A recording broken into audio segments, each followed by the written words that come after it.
It was also stated that he committed suicide in 1978.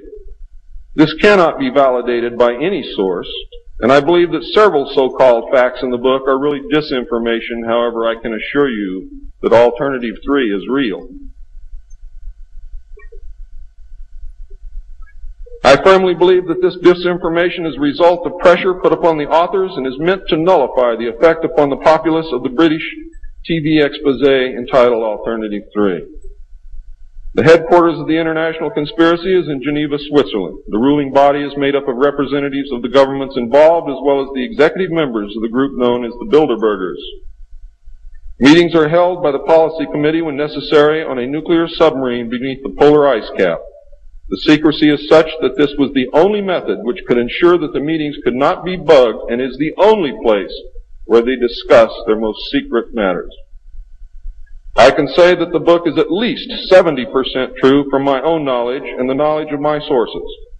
I believe that the disinformation was an attempt to compromise the British TV expose with information which could be proven false, just as the Eisenhower briefing document was released here in the United States under the contingency plan Majestic 12, and which can also be proven false.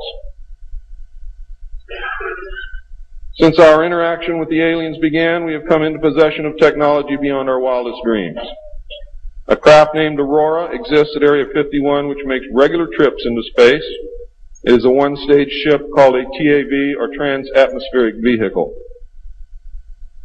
And it can take off from the ground using a 7-mile runway, go into high orbit, return on its own power, and land on the same runway.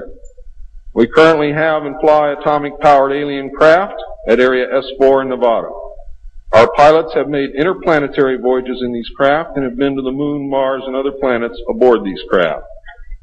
There's a group of pilots at the base who wear a patch, which has a little alien peeking over the bottom. It has, I think, 3 or 4 letters at the top. I forget what they are, but John Lear knows what they are. There is a picture of Saturn and a picture of Mars in the photograph. And in the background, there are 7 stars, which are strangely shaped just like the stars in the Pleiades group. What that means, I don't know. We have been lied to about the true nature of the Moon, the planets Mars and Venus, and the real state of technology that we possess today at this very moment. There are areas on the Moon where plant life grows and even changes color with the seasons. And this seasonal effect is because the Moon does not, as claimed, always present the exact same side to the Earth or the Sun. There is an area that wobbles in and out of darkness on a seasonal basis, and it is near this area that the plant life grows. The Moon does have a few man-made lakes and ponds upon its surface, and clouds have been observed and filmed in its atmosphere. How many of you remember the period of time, several years, when almost every reported alien craft that was reported landed was on or near water and appeared to be pumping water into the craft? How many of you remember that? Quite a few. The water went to the Moon, ladies and gentlemen, to change the moons. And it is working.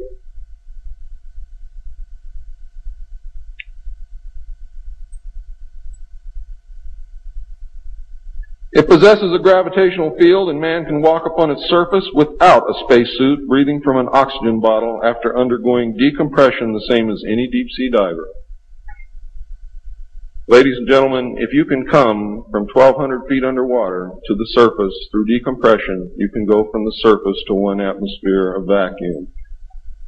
See, vacuum does not cause a problem for the human body. It's the inert gas that's dissolved in your tissues and in your bones and in the fluids in your body that causes you the problem. If this is decompressed properly, you will have no problem.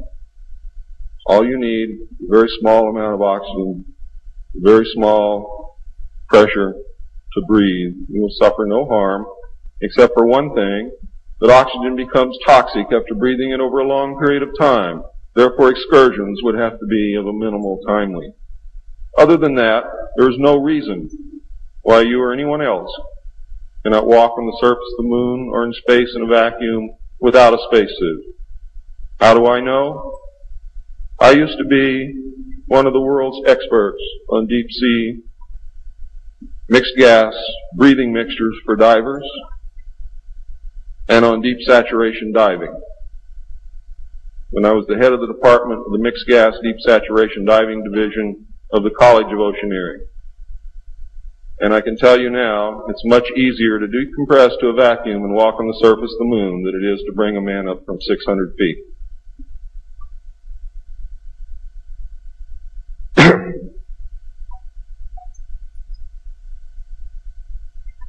I have seen the photographs, and some of them were actually published in a book called We Discovered Alien Bases on the Moon by Fred Steckling. However, all the photographs are not there, but there are some very good ones. I would advise you to buy the book. I would advise you to look at the photographs, get the NASA number, and send for them.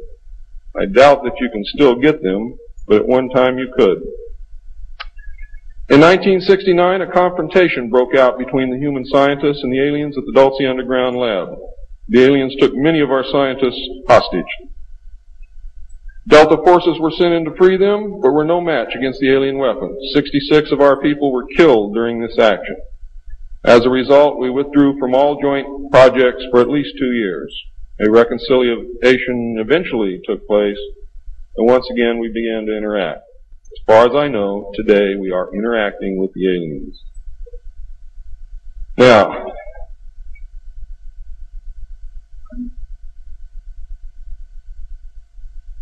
I'm gone past my limit. I'm not going to infringe upon the other speakers. The text of my speech will be on sale outside. I only have one message to give you. I don't care what you think of me. I don't care what you call me. I do care what you do with this information because it is important to our survival as a species. It's important to our planet. It is important for the world. What happens to me is of no consequence, and I knew that when I started this. And over the last 17 years, I knew that someday I was going to have to get up and say this, whether I wanted to or not, whether I was afraid or not. Now I am here, and now it is done. And I feel an overwhelming relief. You now have the information. You can laugh at it. You can throw it in the trash can. You can burn my house down if you want to. But I am telling you right now, your future, your children's future, your grandchildren's future depends upon what you do with this information. Your own government is selling your children drugs, and you don't seem to care. Your own government has given away the power of the people, and you don't seem to care. There is an apathy that is running rampant in this country that is deadly, whether or not there are aliens.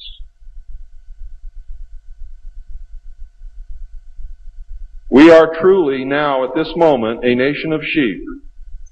And ladies and gentlemen, I assure you that sheep are always led to the slaughter. But it does not have to be that way.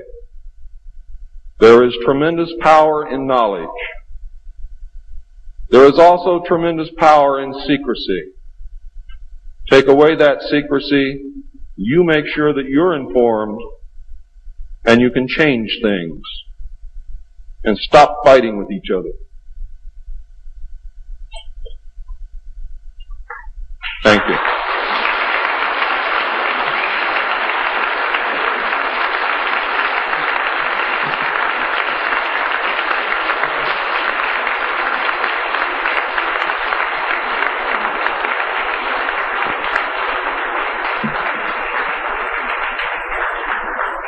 This time, ladies and gentlemen, I think a 5-minute break is in order. What do you think, John?